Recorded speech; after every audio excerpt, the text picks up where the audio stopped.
মফস্বলের রাস্তা থেকে জাতীয় সড়ক, দিকে দিকে চাঁদা দৌরাত্ম্য। খাস কলকাতাতেও একই ছবি। গাড়ি আটকে চাঁদা চাওয়া হচ্ছে এবং এই যে জায়গা, এই জায়গাতে আপনাকে জানবো আপনাদের কোন পুজো? আমাদের জাতীয় সংঘ। জাতীয় সংঘের পুজো? হ্যাঁ, আমাদের কুপন সব 10 টাকা করে কুপন দিচ্ছে। গাড়ি আটকে সব 10 টাকা করে। সাইকেল আরোহীদেরও ছাড়ছে না কবরডাঙ্গার এই চাঁদা আদায়কারীরা।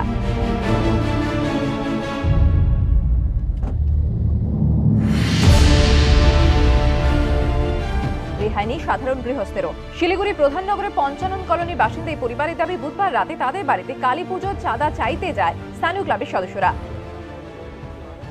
100 টাকা নেয়নি, বললাম আমার 300 টাকা লাগবে। আমি দিতে পারবো না, আমার এখন ক্ষমতা নেই, 300 টাকা দেওয়ার আমার ইচ্ছা নেই।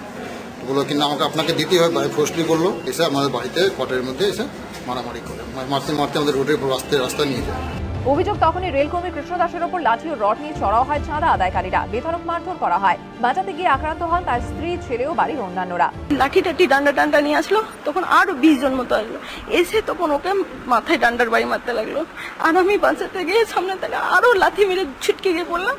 পাশের বাড়ি একটা মেয়ে বাঁচাতে আসলো, ওকেও মেরে ওকে মেরেছে প্রচন্ড। প্রধাননগর থানায় অভিযোগ দায়ের হয়েছে। অভিযোগ অস্বীকার করেছে ক্লাব কর্তৃপক্ষ। আমরা কিছু করিনি, আমাদের এখানে প্রতি বছর সুন্দরভাবে আমরা সুষ্ঠুভাবে পুজো করি। ব্যাপার নিয়ে এখানে আমাদের সাথে ঝামেলা করছে, কিন্তু আমরা তো সুষ্ঠুভাবে প্রতি বছর পুজো করি, সেভাবে আমাদের এই বছর পুজো হচ্ছিল। শুধু গৃহস্থ নয়, জুলুমের চোখ রাঙানি থেকে রেহাই নেই পর্যটন শিল্পেরও। গত 24 অক্টোবর মন্দারমনির একটি হোটেলেও চড়াও হয়ে স্থানীয় ক্লাব সদস্যরা মোটা টাকা চাঁদা দাবি করে বলে অভিযোগ। দিতে না চাওয়ায় রাতে আক্রান্ত হন হোটেল ম্যানেজার। ঘটনায় কেউ গ্রেফতার হয়নি।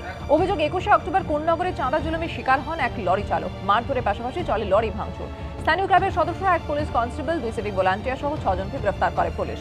দুর্গাপুজোর আগেও নানা জায়গায় দেখা গিয়েছে চাঁদার নামে দাদাগিরি। জুলুম থেকে এই তৃণমূল ঘনিষ্ঠ পরিচালক অরিন্দম ছিল রেহাই পাননি বলে অভিযোগ। এসব বন্ধে দুর্গাপুজোর আগে করা বার্তা দিয়ে মুখ্যমন্ত্রী বলেন, জুলুমবাজি বরদাস্ত করা হবে না।